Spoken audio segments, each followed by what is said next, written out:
Goedemiddag. Ek het so 'n bietjie van 'n verkoue. So as ek so nou en dan met so 'n kuggie sit, dan sal ek maar my koffie gryp hier langs my. Ja, so ons is vandag weer besig met 'n heilige, die twee wat ons nou die res van die jaar gaan doen. Johannes van die Kruis of John of the Cross of Juan, soos ons nou nog gaan sien wat sy eintlike naam is. En Teresa van Avila is tydgenote, so sy is eintlik ouer as hy, so 'n mens moes haar seker eintlik voor hom gedoen het, maar ek het nou maar gegaan soos met man vrou, so dis seker hoekom hy nou in daai orde is. So sy is bietjie voor hom, maar die konteks van Spanje in die 16de eeu is baie dieselfde, so ek dink beide die wat ons die semester gaan doen gaan nogal by mekaar aanpas. So, ek weet dat baie mense as hulle hoor John of the Cross, dan hoor hulle Dark Night of the Soul of die donker nag van die siel en dadelik het mense baie hulle eie interpretasie van wat daai die konsep beteken. So ek dink een van die goed wat ek ook net vandag wil doen is so 'n bietjie historiese agtergrond te gee, te sê waar hy inpas, miskien meer nuances uit te lig rondom ook die verstaan van sy verstaan van nag en sy geskrifte en ja, dan kyk ons waar ons kom. Maar soos gewoonlik wil ek graag begin um met die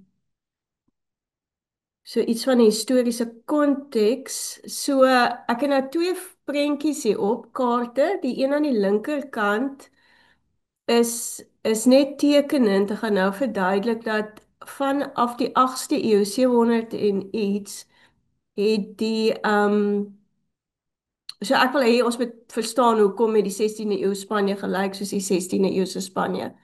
So van die 8ste eeu het daar baie sterk sogenaamde Moorse Moslem teenwoordigheid in Spanje gewees in so 'n mate dat jy sal sien die grootste deel van Spanje was onder die beheer van Islam. Um, Julle sal op die kaart langs aan dit ook sien, daar's 'n kalifaat van Cordoba. Um, die van julle wat miskien al so gelukkig was om in die suide van Spanje te wees, ek was al 2 keer daar, dis eintlik 'n ongelooflike ervaring. Want wat jy daar het, is jy het hierdie integreerde argitektuur. So jy sal in dieselfde dorp hierdie moslim, joods en Christelike argitektuur kry en half 'n baie interessante se atmosfeer. So hierdie drie tradisies, die Jode, die groot Islam of Moorse bevolking, Christene het onder mekaar getrou, het geïntegreerd geleef vir baie eeue.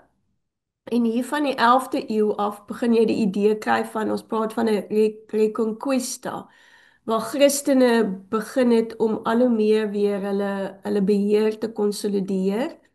En die moslim bevolking of mag terug te druk. En dit het nou op die einde gebeur in 800 jaar later, waar daar eerste prentjie wat ek gewys het, miskien kan ek net terugkom daarna, sal julle sien daar's die koninkryk van Aragon en die koninkryk van Castile en Leon. So die een het 'n koningin gehad, die ander het 'n koning gehad, Isabella en Ferdinand. Hulle trou toe en toe word dit een gesamentlike Spaanse gebied met hulle huwelik en hulle toe begin om absolute Christelike beheer te konsolideer. So dit was in die 15de eeu, so twee groot goed wat hulle gedoen het. Die eerste was in 1478 het hulle die Spaanse Inkwisisie ingestel. Nou ek weet mense het ook baie ek het op 'n stadium vir my studente die Monty Python version van die Spanish Inquisition gewys, maar het gedink is snaaks, seker maar net ek en my ou humor, maar ons het ook vreemde idees rondom die Spaanse Inquisisie, maar dit was hierdie groep wat gevorm is om kettery uit te sniffel, maar heel eerstens eintlik maar gemik op persone wat uit Joodse agtergrond Christene geword het, wat hulle wil uitsniffel of hierdie mense reg tot bekering gekom het. Die rede is dan ook omdat in 1492 is alle Jode verban uit Spanje uit. Daar was baie groot Joodse groepe, gemeenskappe vir eeue daar. Soos ek sê, mens kan dit in die argitektuur sien, hulle is almal verban, hulle moes of tot bekering kom of hulle moes die land verlaat.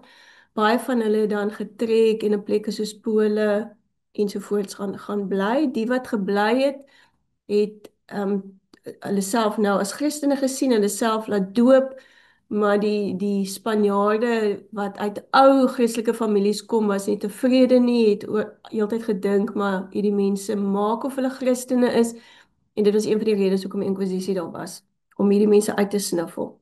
So dat 'n groeiende spanning ontwikkel tussen die sogenaamde conversos, so dit was Christene uit beide Moslem en Joodse agtergrond, en dan die sogenaamde Limpieza de Sangre, dis mense van suiwer bloed. En dit sal ons sien het in die 16de eeu veral in die lewe van Teresa en Johannes 'n baie groot rol gespeel. Suiwer bloed, dat jy ou Christen bloed moet hê, dat jy nie 'n familie moet wees wat uit Joodse bekeerlinge uitkom nie. So een byvoorbeeld in Toledo in 1546 is daar besluit dat die chapter, dis soos half die Toledo, kan mens sê ring in ons taal, net mense mag aanstel wat kan bewys dat hulle 3 generasies Christelike herkoms het. En dit het baie van die laer klasse afgekom, want baie van die aristokrasie was van gemengde bloed en adel, en daai mense het baie keer van die posisies in die kerk beleef. So aan die een kant is dit die agtergrond, ons sal sien beide Johannes en Teresa het wel gemengde bloed in hulle familie gehad en dit ook 'n rol gespeel het in hulle eie teologie.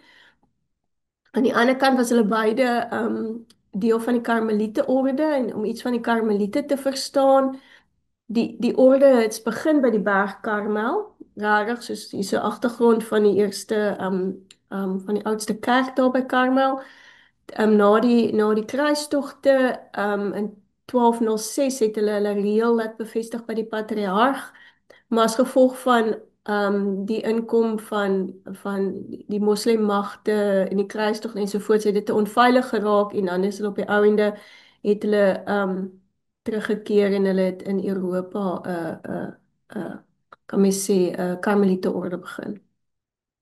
So ietsie van Johannes van die Kruis self, hy's gebore in 1542, sy pa was 'n syhandelaar wel af, hy was oorspronklik van Toledo, maar sy pa het ook konverse agtergrond gehad, en sy pa trou toe met Catalina Alvarez wat baie arm agtergrond het en moontlik uit 'n Morisco familie kom. Moriscos is ook mense met Moorse agtergrond, so sogenaamde Islam agtergrond.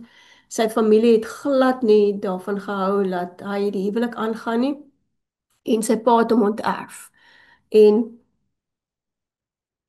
toe Johannes se pa op 'n jong ouderdom sterf, Johannes was omtrent 3, het die familie in Toledo net geweier om hom te help. Hulle het hulle rug op hulle gedraai, en die ma en die 3 kinders, twee broers gehad waarvan een oorlede is, moes oorleef deur te bedel.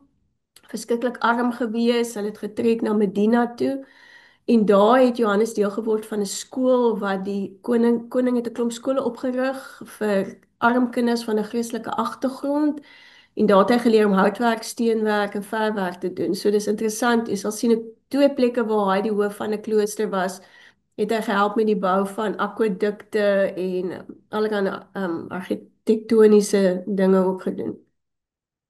Op 17 jaar ouderdom het hy begin werk by 'n plaaghospitaal waar hy blykbaar baie goed was vir die pasiënte daar. die hoof het sy potensiaal raak gesien en hom gestuur om ja, maar ek het my prop aan sit om gestuur om te verder te laat studeer. Ek het nou al die vakke wat hulle gedoen het opgesit want ek dink altyd ons studente kla onnodig oor wat hulle alles moet leer. So hy was eerste by Jesuite College in Medina waar hy metafisika en Grieks en Latyn en grammatika goed geleer het. In 1521 het hy deel geword offisieel van die Karmeliete orde en dan later is hy ook gaan studeer by die Universiteit van Salamanca. Een van die groot universiteite, bekendste universiteit in Spanje. So hy het vanuit 'n ambagagtergrond is hy ook gestuur om die beste teologiese opleiding van sy dag te kry. Hy besluit toe op 25, hy word 'n priester, hy wil miskien deel word van die Kartesers orde wat 'n baie die eintlik die mees ekstreme orde is waar jy nooit mag praat nie. Sy idee was om net te onttrek eintlik uit die samelewing, maar toe ontmoet hy vir Teresa. Nou Teresa van Avila, gaan ons later in die jaar sien, was ontevrede met die Karmeliete orde van haar dag. Sy het gevoel dit het sy eie erfenis verloor, dit het sy eie identiteit verloor en sy het begin om die orde te hervorm. En sy het die Kaalvoet of die Descalced Karmeliete orde begin. En toe het sy vir Johannes gevra of hy nie net vir haar sal help met hervorming nie. Sy wil graag nie net vrouehuise kloosters hervorm nie, maar ook manlike kloosters. En hy was dan ook die hoof van eerste van die manlike kloosters en hy was ook die biegvader van haar vroue kloosters. Hierdie beweging het eintlik ongelooflike teenkanting uit die ou Karmeliete na vore laat bring. Daar was baie magspel. Tussen die lyne sê baie kommentaar, hulle weet nie of dit is net omdat hierdie orde in die hervorming wou gehad het nie, hulle gewoond geraak het aan 'n sekere manier van leef, en of dit ook is omdat beide Johannes en Teresa nie suiwer bloed was nie, dat hulle uit agtergronde uitgekom het wat die mense nie meer wou geassosieer het nie. So op 'n stadium terwyl Johannes hard besig was met die hervorming, met sy eie klooster wat hy begin het, is hy ontvoer deur sy eie Karmeliete broers, en hy is toegesluit in 'n 6 voet by 10 voet sel, so jy moet maar die hele meters daar uitfigure, maar dit is afval baie klein, wat eers 'n latrine was. Hy is geslaan, hy is daagliks uitgeneem na 'n ander plek waar hy getuigtig is deur geslaan te word. Hy het kos van die vloer af geëet, hy het geen skoon klere of badgeriewe gekry nie. Hy moes in die koue en die hitte, moes hy in hierdie klein sel bly.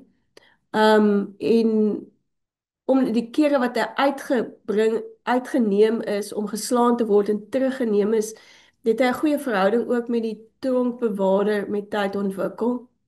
En dis in hierdie donker gat waar hy 9 maande gebly het, waar hy begin het om sy gedigte te skryf in sy kop, te memoriseer en gedeeltes daarvan. En hy kon dit toe regkry om na 9 maande te ontsnap, soos amper soos in 'n movie. Hy kon die skroewe losmaak van die vensters, hy het sy lakens gebruik en hy is by die venster uitgeteer, baie pap na die naaste vroue klooster toe en daar het hulle hom weggesteek en hy het vir 2 jaar op 'n ander plek in Andalusië het hy in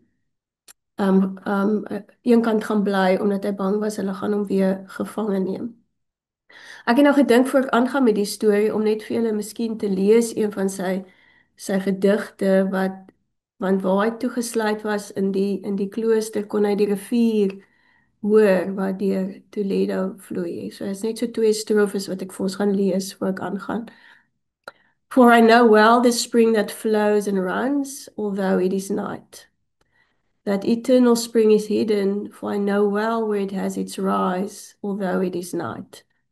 I do not know its origin, nor has it one, but I know that every origin has come from it, although it is night. I know that nothing else is so beautiful, and that the heavens and earth drink there, although it is night.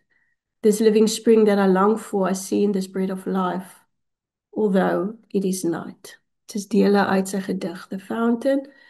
Natuurlik is dit in Spaans geskryf. Natuurlik het Spaans 'n beautiful ritme wat ek nou nie kan lees nie. Dit is nie noodwendig in Afrikaans vertaal nie. Ek het nou maar gegaan vir die Engels.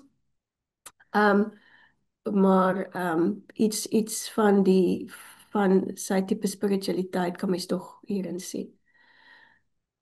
So toe hy nou ontsnap het en hy by die Karmeliete orde herstel het, het hy 'n biegvader geword by 'n Karmeliete nonneklooster, Beas. En toe wat hy gedoen het in die volgende 2 of 3 rustige jare van sy lewe voor dinge weer moeilik geraak het, is dat hy hierdie gedigte wat hy hierdie 9 maande in hierdie donker gat in koue en sonder kos in sy kop geskryf het hy begin kommentare opskryf en neerskryf en oorskryf en mooi verwoord. So wat ons besit is ons het 2 redaksies van sy gedigte wat begin met en una noxe escura one dark night in one dark night, naamlik die donker nag van die siel is die een en die ascent of Mount Carmel, die opgaan van Berg Carmel. Dan het ons 2 weergawe van kommentare van Adonde de Esconda, Where Have You Hidden? En dan het ons 'n gedeelte van sy sogenaamde Spiritual Canticle, redaksies daarvan, en dan het ons ook redaksies van 'n gedig of Flame of Love. So dis wat ons van hom besit. Sy werk is ook nou nie dadelik gepubliseer nie, omdat hy nog steeds nie in goeie stand was by die Karmeliete orde nie. Eers in 1618 en daar is ook vermoede dat van dit ook miskien verander is. So in die laaste deel van sy lewe was hy 'n biegvader by verskillende kloosters. In die tyd is die hervormde Karmeliete orde amptelik erken, maar dis nie te sê dat hierdie hervormde orde nog steeds aanvaar was deur ander persone nie. Hy was op 'n stadium, ek kon nie die Afrikaanse woorde kry nie, die hoof van die klooster in Segovia, maar net tot 1591. En toe was daar weer interne politiek, mense wat hom net wou uitwerk oor sy hervormings, op 'n stadium wou hulle hom tot Mexiko toe stuur. Hy het baie siek geword en in 1591 toe skuif hulle hom na Ubeda toe, ook 'n klooster waar die hoof hom glad nie goedgesind was nie, glad nie omgesien het na hom nie. Hy het 'n tumor gekry. Waar hom skoon verbande te gee, dit het etter begin vorm en op die einde is hy in pyn dood in hierdie spesifieke klooster. Hy is eers in 1726 gekanoniseer, in 1926 het hy die dokter van die kerk geword. Weer eens die redes vir hierdie amper opstand teen hom in sy eie omgewing was tweeërlei. Die een was dat hy die hervorming gedryf het wat ook misbruik van mag gekonfronteer het. En die ander kant ook sy agtergrond moontlik dat hy nie van die ou Christelike bloed was soos wat daar verwag was die mense in die kerk van daardie tyd moet wees nie. So hy is op die ouderdom van 49 oorlede en hy het definitief maar 'n nak gekry met daai 9 maande in die donker gat. Okay, so dis 'n bietjie sy storie en ek dink mens moet sy storie verstaan om iets van sy geskrifte te verstaan en ek het ook net besef toe ek nou voorberei die week,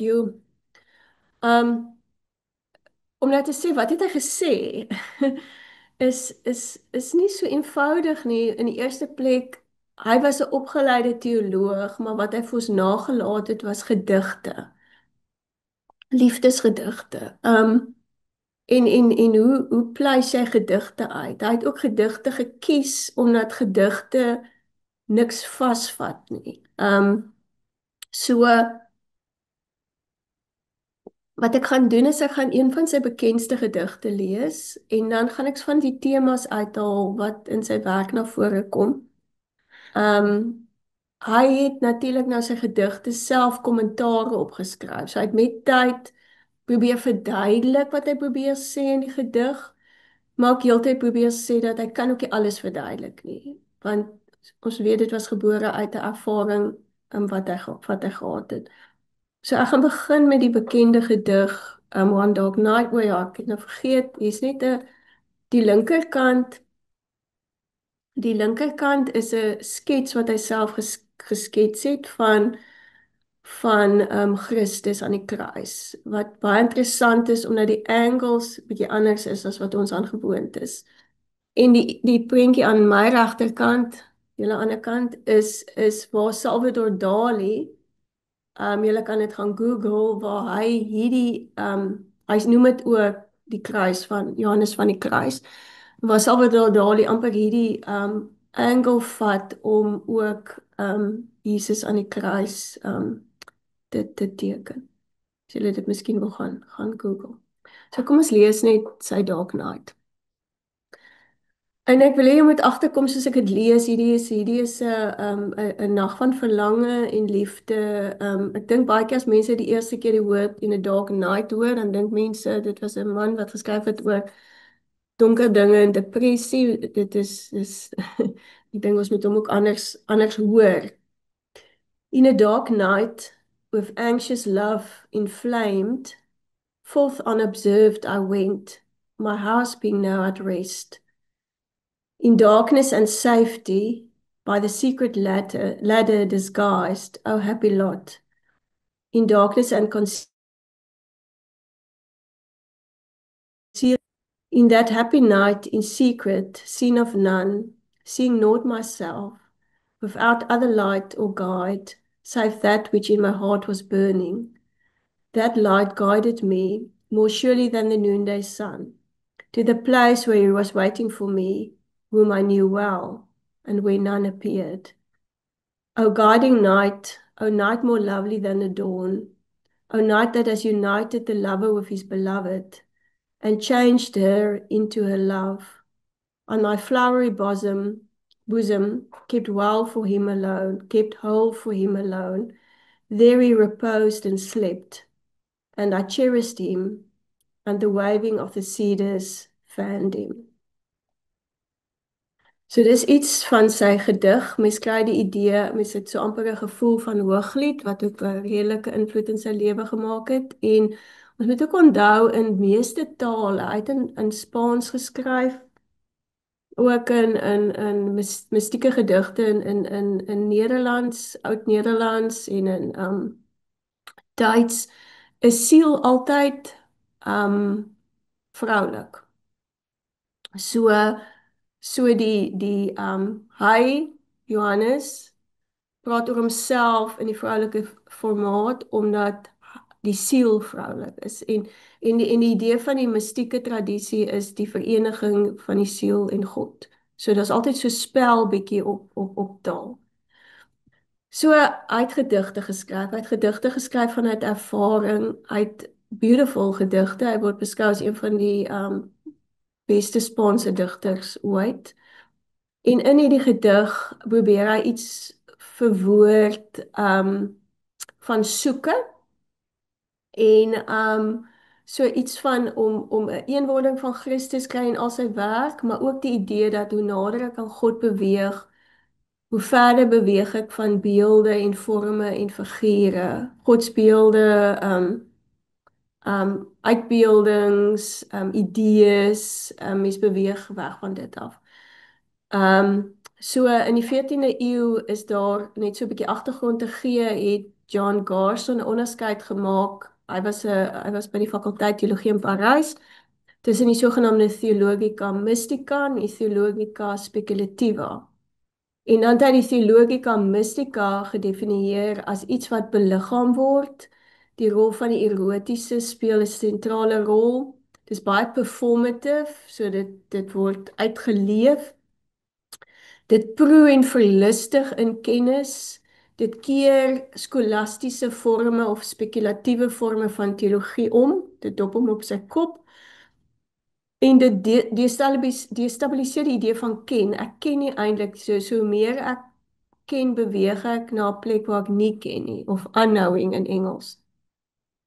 En dat liefde word die heer van kennis. Love is the master of knowing, soos Johannes self sou gesê het. En dat waarhede is nie iets wat jy net met jou intelligensie beamoen nie. Waarhede oor God is iets waarin jy jou verlustig. So vir Johannes was daar heilige wonde in menslike lewe. Daar's 'n gat, daar's 'n heilige wond, daar's iets waarna wat jy mis. En jy gaan soek dit, maar hierdie God by wie jy dit gaan soek is 'n hidden God. Dis literse Deus absconditus. Want hierdie God is nie gelyk aan jou ervaring van God nie. Hierdie God is anderkant jou ervaring van God. Maar hierdie soeke is die soeke na die geliefde met die wete dat hierdie geliefde soek ook vir jou. Um En na die Christelike God, so het ek ook hierdie beeld gehad van invloei en uitvloei. So daar waar daar openinge is, ek kan amper sê waar hierdie heilige wonde is, waar daar cracks is, daar kom God in en hy vul, hy oorvloei. En so daar's 'n dinamika van die een wat liefhet en die geliefde wat gedurig besig is om mekaar te soek. So in sy Living Flame skryf hy op 'n stadium dat if anyone is seeking God, the beloved is seeking him much more. Hy sê hy vra ook op 'n stadium in sy geskrifte, want hy dink teologies ook, hoe beskryf ek 'n onbeskryflike verhouding? En dan sê hy, maar ek doen dit deur die figuurlike, deur die hoe sal mens sê, deur vergelykings en deur semaal. So ek is heeltyd besig om metafore te werk as ek oor so 'n verhouding bepraat, want ek kan dit nooit vasvat nie. Ek gaan later 'n bietjie terugkom na dit, maar baie kern ook in sy werk is die idee van niks en alles. Alles. Nada, nada, nada, niks, niks, niks. En todo, todo, todo, alles, alles, alles. So, daar moet niks wees vir alles. Rondom die Heilige Gees het hy gesê, Heilige Gees is vreugde en liefde, die Heilige Gees gee nie nuwe gawes nie, dit maak net wakker wat klaar daar is. Hooglied het ek klaar gesê, speel 'n belangrike rol. So om jou passies te heroriënteer na God. En in hierdie heroriëntering gebruik hy die woord beauty of pragt verskriklik baie in sy geskrifte. So vir hom gaan God nie oor 'n vorm van geestelike rekreasie of dinge wat ek doen om my te laat goed voel nie. Dit is die kern van jou lewe of jou bestaan. So wat het hy dan bedoel as hy dan praat oor die donker nag? Ek gaan so een of twee goed net daaroor sê. Ek kan nie in detail daaroor gaan nie. Mens moet baie lank met hom sit om hom so bietjie te begin of proe. Eerstens wat mens moet verstaan is, mens moet ook nie vir hom lees vanuit moderne sielkunde nie. Mens moet iets verstaan van die 16de eeuse religieuse raamwerk. As hy praat van nag, praat hy nie noodwendig van iets donker en negatief nie. Dit is ook, ons moet ook onthou hoe lyk 'n Spaanse nag. 'n Spaanse nag is warm, is vol geluide, dis mediterreens, dis vol geur. Hy het verskillende idees van nag. Die een wat hy gebruik in sy donker nag van die siel is van God wat die siel wil laat groot word deur hom te onttrek. Hy sê dis soos 'n ma wat nie meer die kind altyd optel of voer nie, want iewers moet die kind leer om self te eet, self te loop. Hooplik as jy 20 is, sit jou ma nou nie meer jou tandepasta op jou tandeborsel nie. Iets van 'n onttrek sodat die siel kan groei. Hy praat van die donker nag as die plek waar jy eintlik geen verlange het na enigiets van God nie, as 'n plek waar jy gestroop moet word van jou aardse begeertes of van jou begeertes, ek gaan dit nou 'n bietjie beter lees, as 'n plek waar jy dink God nie is nie, maar waar God eintlik sag met jou besig is. Dis 'n plek waar dit wegbeweeg van jy wat iets probeer doen na 'n plek waar God in jou werk. So hy praat van 'n aktiewe nag en 'n passiewe nag. Die eerste is daar waar ons probeer om God te bereik, om dinge te doen, om te bid. Hy gebruik in sy katholieke wêreld, die idee van die intree van die heiliges, van die sakramente, van die beelde ensovoorts. Maar hy glo meer aan die passiewe nag, want dit is wanneer God in ons werk. So hy skryf, Tyler verwoord dit so mooi, dat we should always have a hermeneutic of suspicion. Dit beteken alles wat ons doen in diens van God moet ons altyd bevraagteken, want wat belangrik is nie wat ons doen nie, is wat God in ons doen. So ek lees vir julle, ek gaan nou maar dit lees, dan gaan julle miskien gaan hierdie een lees. We may say that there's three reasons for which this journey made by the soul to union of God is called night. The first has to do with the, ek wil hom net 'n bietjie kleiner maak, anders kan ek nie sien nie. With the point from which a soul goes forward as gradually to deprive itself of desire. The second, so hy praat van die eerste is as die siel gaan om homself van dinge te ontneem. Die tweede een is die pad wat jy loop, van donkerte, en die derde een is God, wat ook in die donkerte in mense se lewe werk. So vir hom is donkerte 'n gevoel van verlatenheid, 'n gevoel van waar God werk, 'n gevoel van warmte, 'n gevoel van leegheid. So die donker nag is nie een ding nie. Dit is in sy werk meer as een ding wat dui op eintlik die pad na 'n mystieke intieme eenwording met Christus waarvan hy praat. En daarom gebruik hy twee beelde. Toe hy daai gedig so kommentaar skryf, was die een die donker nag van die siel wat hy geskryf het, en die ander een is dan die ascent, die opgaan van die berg Karmel. En ons het daar's gevind van sy werk 'n prentjie wat hy vir mense geteken het van die berg Karmel soos hy dit sien. En julle sal sien daar's woorde wat daar geskryf is. Dis die Engelse vertaling, die een. En dit het te maak met wat ek nou nog gesê, die nada en die todo. Ek gaan dit vir ons net lees. Dan gaan ek net so een of twee goed meer sê. To come to enjoy everything, seek enjoyment in nothing. So everything is die todo, nada is die niks. To come to possess everything, seek to possess nothing. To come to be everything, seek to be nothing. To come to know everything, seek to know nothing. To come what you do not taste, go to where you taste nothing. To come to where you do not know, go to where you know nothing. To come to what you do not own, go to where you own nothing. To become to what you are not, go to where you are nothing. If you linger somewhere, you will never conquer the whole. To come wholly to the whole, you must leave the whole. And if you can to where you can grasp the whole, have it without wanting to have it. For if you want to hold fast to only something of the whole, so you will not have your treasure in God. Ek gaan nou so 'n bietjie net hier stop en so probeer opsom. So jy het hierdie persoon gehad wat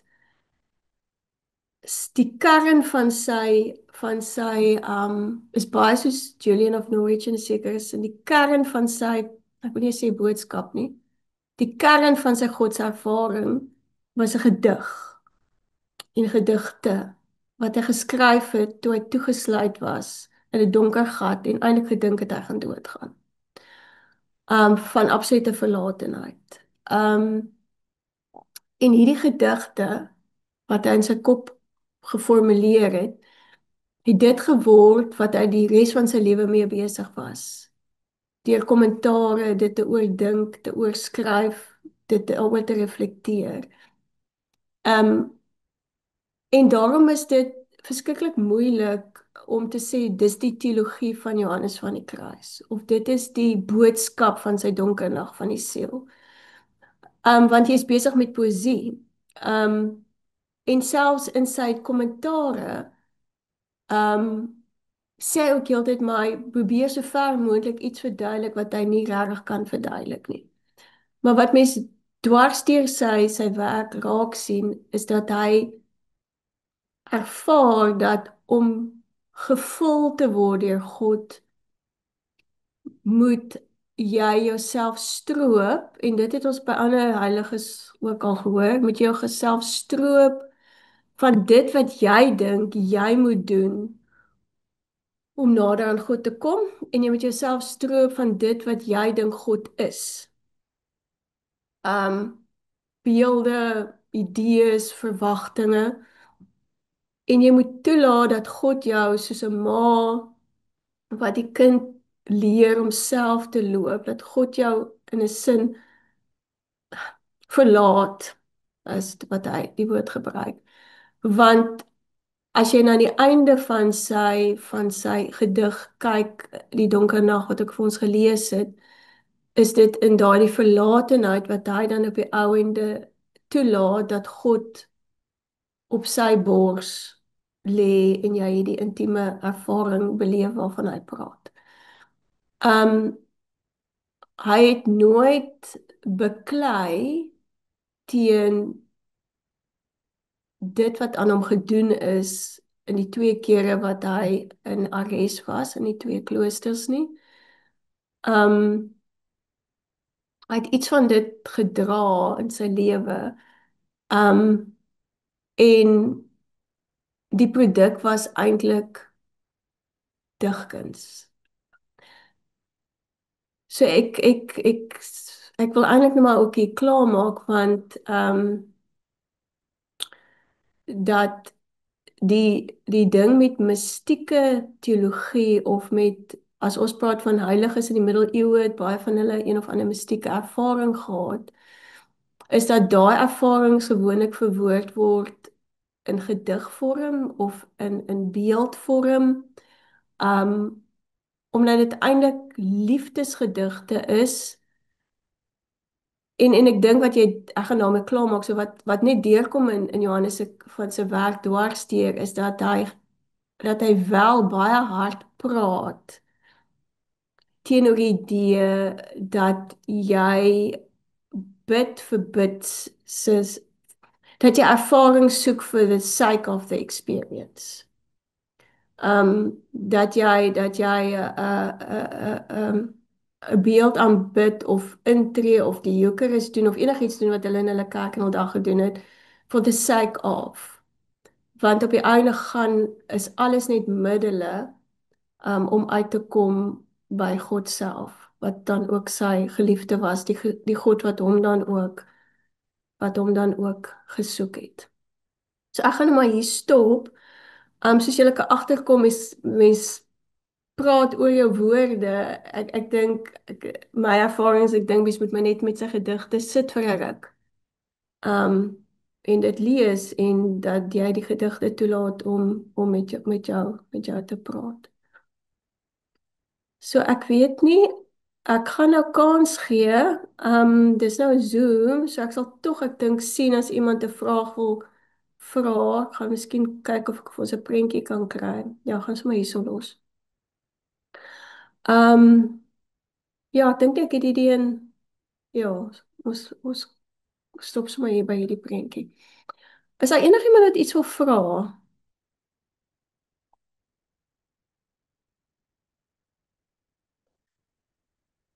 Dis nou oop. Gooi maar net jou hand in die lug. Ja, daar is Johan. Ja, dankie.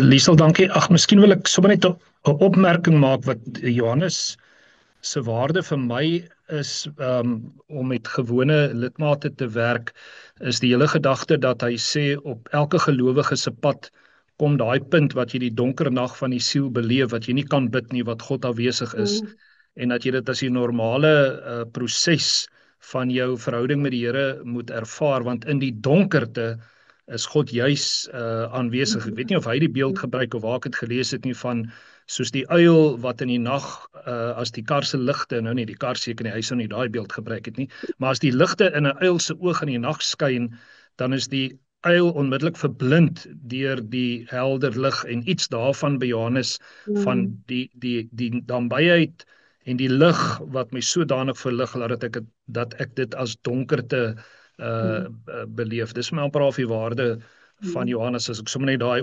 opmerking Ja, mag ja, maak. ek dink ek was ook veral in COVID diep bewus daarvan dat ons nie lidmate noodwendig gehelp het om te verstaan dat God is ook in die donker nie. God is in Ja, en dat in 'n sekere sin wil die mistieke teologie, veral die apofatiese teologie, vir ons sê dat en ek wil nie die woord suiwer gebruik want dit klink weird, maar dat God is eintlik daar waar alles godsbeelde gestroop word. En ja, dan is ons dan ervaar ons dit as donker, maar dis eintlik wie God dan is. God is ook in die donker. Hy is donker. En donker is nie en ek dink daar's 'n tradisie learning to walk in the night het iemand ek dink learning to walk in the dark kan jy nou weer daai boek geskryf het nie maar in elk geval dat ons donker vereenselwig met sleg. En met verkeerd en met boos en dis hoekom dit vir my so van waarde is dat die een kommentaar gesê het was jy al in Spanje in die donker um, en as jy agterkom dit die grond is warm van die son wat geskyn het daardie dag en daar's iets balmy in die lug en daar is ons moet ook ons verstaan van donker dink ek soms ja, herbedink want dit is soos jy sê dis eintlik deel van dit. ja, ja. Ja, dankie vir dit, ja. So dis 'n pastorale ding wat ons nie moet nalat nie. Mm, mm. Nog iemand?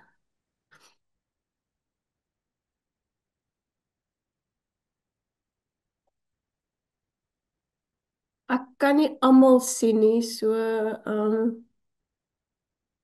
my man het begin praat.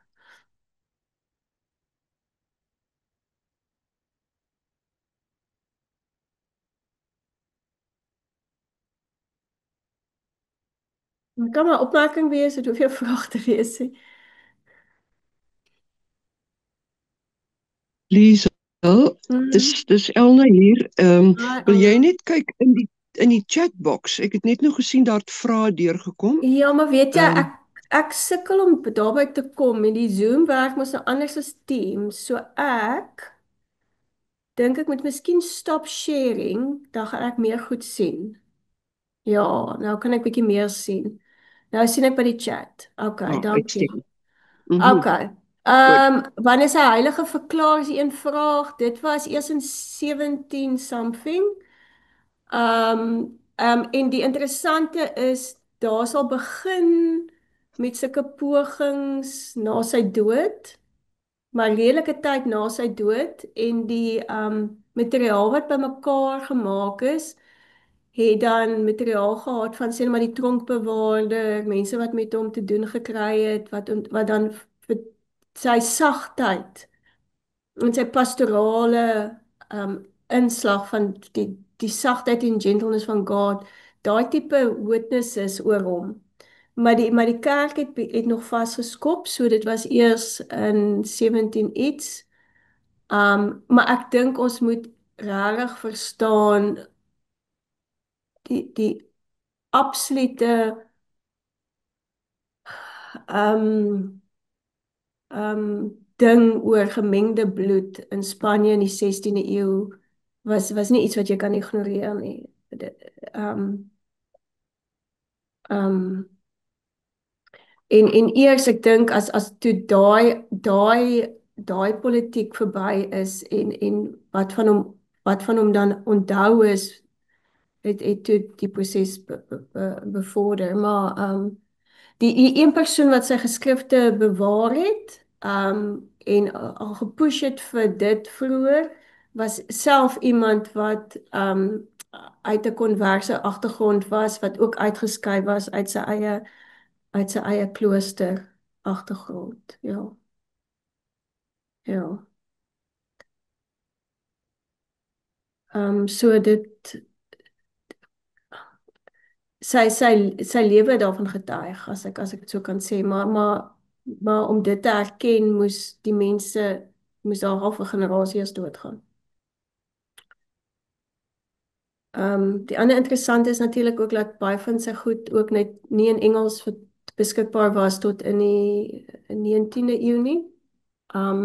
So daar's baie navorsing wat nog gedoen moet word oor hom. Ek kan miskien net dit ook sê, en dat daar's baie mense wat nou half moeite doen om aan die ander kant van Johannes neer te sit, want as jy net fokus op dis 'n donker nag en jy moet jou ontneem van dinge en jy moet jou begeerte suiwer en dat mense baie keer gedink het maar hy was hierdie strak, stywe persoon, koue kliniese mens, en eers die afgelope tyd wat mense reg met sy gedigte begin werk het, agtergekom het dat hy nie net 'n blote kontemplatiewe persoon was wat hom toegesit het daar in 'n klooster nie, hoe hy 'n akwaduk gebou het toe hy by Grenada was, hoe lief hy vir die natuur was, mens kan dit sien in sy gedigte, hoe hy amper hierdie aktiewe en kontemplatiewe lewe gemeng het. Ja, so daar's ook baie werk oor hom wat gedoen moet word. Ek sien hier's 'n hele paar mense, daar's regtig, mense sal dink oor baie van hierdie persone is al baie geskryf, maar dit is nie so nie. Daar's nog baie vrae en tipe gesprekke, veral dink ek vanuit 'n protestantse area wat mense met Johannes in gesprek kan gaan. Is daar nog 'n vraag? Nee, nog iets?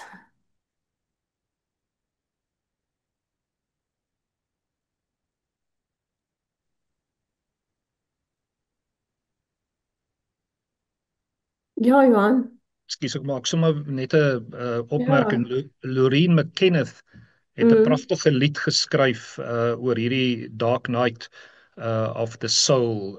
As die deelnemers dit sommer wil gaan soek, ek is seker hulle sal dit op YouTube kry, amper half 'n meer moderne Engelse vertaling van die gedig. En dan, ek weet nie hoe die ware storie is nie, maar hulle vertel mos dat Johannes en Teresa op 'n wa op pad was na 'n klooster toe in die reën en in die modder, en toe moet hy afklim om die hek oop te maak, en toe hy afklim, toe val hy met sy gesig in die modder. Toe sê hy iets in die lyn van: Here, ek is bly ek is u vriend, want as u vriende so behandel, weet ek nie hoe u vyande behandel nie. Ja, nee, ek het ook daarin gehoor van Teresa. Ja, ek dink hulle het opgestaan teen 'n groot, so die Karmeliete self is 'n interessante klooster opset, omdat hulle herkoms was of hermits, en toe moes hulle nou half ook in 'n klooster opset, so hulle het ook 'n identiteitsding gehad, en Teresa en Johannes wou hulle teruggebring het na hulle oorspronklike identiteit, en daar was baie magte in die Karmeliete orde wat nie dit wou gehad het nie. So hulle het maar moeilik gehad met hulle hervormings. Ek lees net gou hierdie vraag. Ek wonder soms oor intimiteit met God en hoe mense dit sou beskryf om in Christus te bly.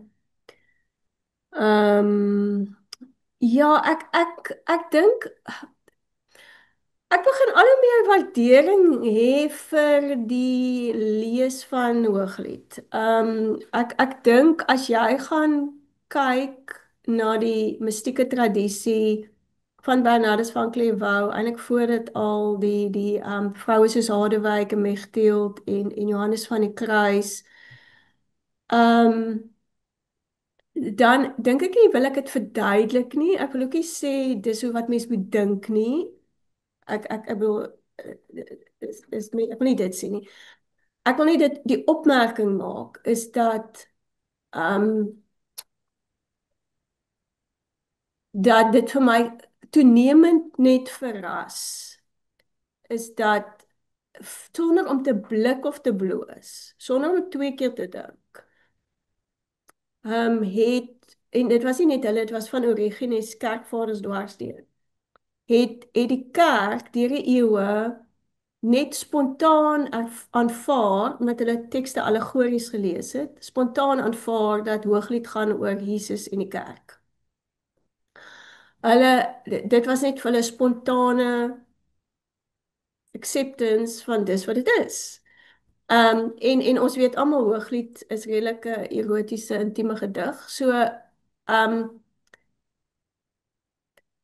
dit is net vir my interessant, dat deur die eeue was daar 'n 'n bewussyn dat daar 'n liefdesverhouding met God is. En dat liefde, ek is besig met 'n ander artikel wat Gregorius geskryf. Gregorius Groot het gesê love is a type of knowledge.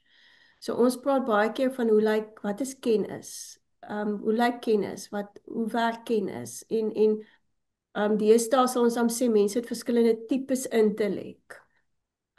Maar in die vroeë kerk middeleeue was daar tog verstaan dat liefde is 'n vorm van kennis. En in hierdie liefdeskennis of soeke het die kerk net spontaan Hooglied gegryp. Dit was nie vir hulle vreemd nie. Dis vir ons vreemd. So ek wonder altyd wat sê dit van ons. Ek dink die ongemak is Johan, wat jy nou vra gevra, die ongemak is ons het met so vreemde godsverstaan miskien en verstaan van seksualiteit en intimiteit groot geword dat om die twee goed bymekaar uit te bring is vir ons weird. Alhoewel daar baie bruidegomtaal en in Christus taal in Johannes Evangelie ensovoorts is. So ek sê nie dis hoe mense dit moet doen. Ek sê net gaan kyk wat doen hulle deur die kerk. En deur die eeue in die kerk was Hooglied die bron om Christus as beminde mee te beskryf en hoe Christus oor ons praat. Dis maar soos dit is. Ja. Hallo Liesel, kan jy ons hoor? Ja, ek kan hoor. Hallo Liesel, is Willem Smit hierso? Daai Willem. Yes man, ek het te doen gekry met Mirabai Star en sy aanbieding gedoen op YouTube. Ek te vermoed sy praat oor Teresa van Avilas en haar verstaan van die Dark Night of Soul wat sy dan beteken as of uitbeeld as deel van 'n skoenlapper se siklus. Waar die skoenlapper moet sterf sodat daar 'n nuwe lewe kan kom. En die skoenlapper in die kokon wat homself toespin en niks word sodat daar nuwe lewe kan na vore kom. Is jy bekend daarmee? Nee, ek is nie bekend daarmee nie en ek dink ek wil eintlik ook ek wil miskien net dit maak ook sin. Ek dink daar's baie metafore wat mense kan gebruik. Ek wil met twee goed miskien sê. Die eerste een is dat vir Johannes wat mense baie keer beleef deesdae. Kom ons gooi dit om. Baie keer beleef deesdae is dat vorme van spiritualiteit word ingespan as geestelike rekreasie. Soos wat ja. So dat dit is geestelike, dit is goed wat my te help ontspan, verlig my stresvlakke, my spanning, dit help my dan met blomme raak sien en die voeltjies hoor etc. Ja. Waar Johannes eintlik sê wat Jesus wat gesê het jy moet sterf om te leef. Baie interessant as jy die dood average Christen genade skryf en sê wat sê die evangelie gaan nie vir jou sê jy moet sterf om te leef nie. So die beelde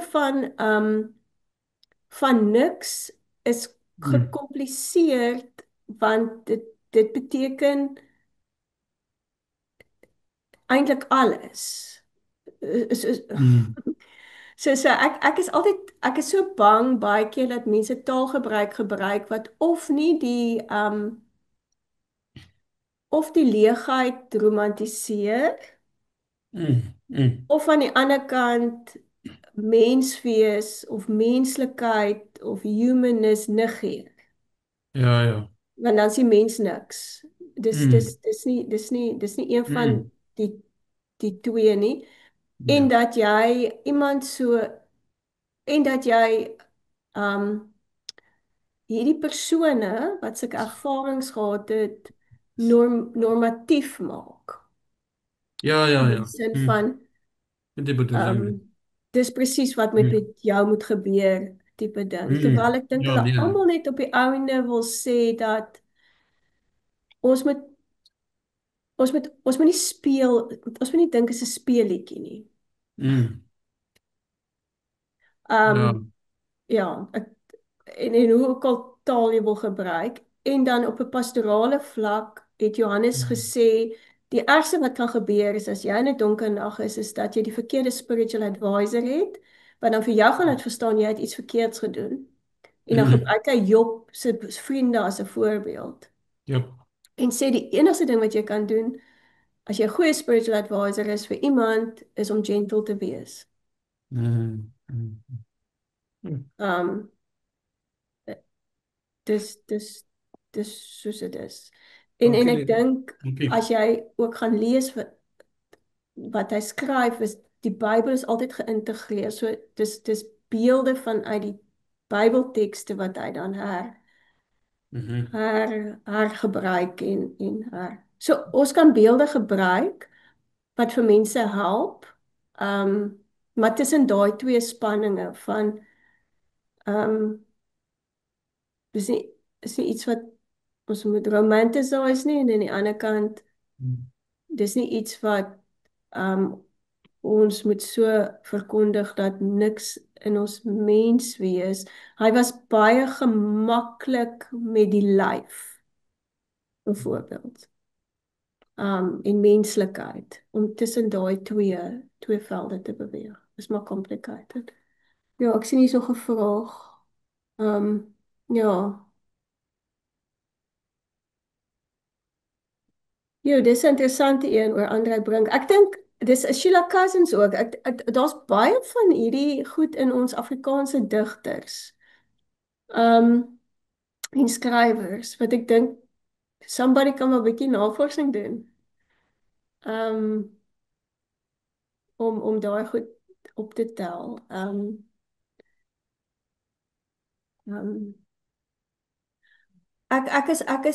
ek ek natuurlik dink en ek gaan nou maar daarmee afsluit is dat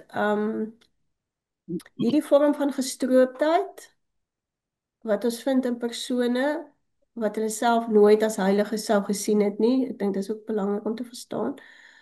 Die vorm van gestroopdheid wat mens vind is nie so vreemd aan ons gereformeerde tradisie nie. Ons gereformeerde tradisie is 'n baie nugter tradisie wat al die teelantjies wil uithaal, wat wil terugkom na die kern in Christus, wat wil dinge weghaal wat ons krikke maak of wat bevraagteken die idee dat die hoogste ervaring gelyk is aan God, want dis baie keer wat mense kry in vorme van spiritualiteit is die hoogste ervaring is gelyk aan God. So ek soek die hoogste ervaring, as ek die hoogste ervaring het ek God en om dan aan te sluit by wat Johan sê, miskien is God nie in die ervaring nie, miskien is God in die donker, miskien is God in die niks, miskien is God daar waar ek niks ervaar nie. En daar's nog iets van ons gereformeerde tradisie in dit ook. Die ongemak van die gereformeerdheid teenoor baie van die sogenaamde katholieke praktyke teen deur die eeue was ook gebore uit hierdie gevoel, maar ons moet ook dinge stroop na dit wat eintlik die bron is, naamlik Christus. En dat die bron 'n vorm van gelatenheid na vore bring te midde van ervarings van verlies en donkerte en pyn en angs en disoriëntasie waarvan hy ook praat. So die goed is nie so ver nie. Miskien moet ek sommer nou hier ophou. My keel nou gee. So ek weet nie of daar iemand is wat 'n last minute opmerking wil maak nie, maar ek sien is 2 uur. So kan ek maar baie sê. Mooi bly.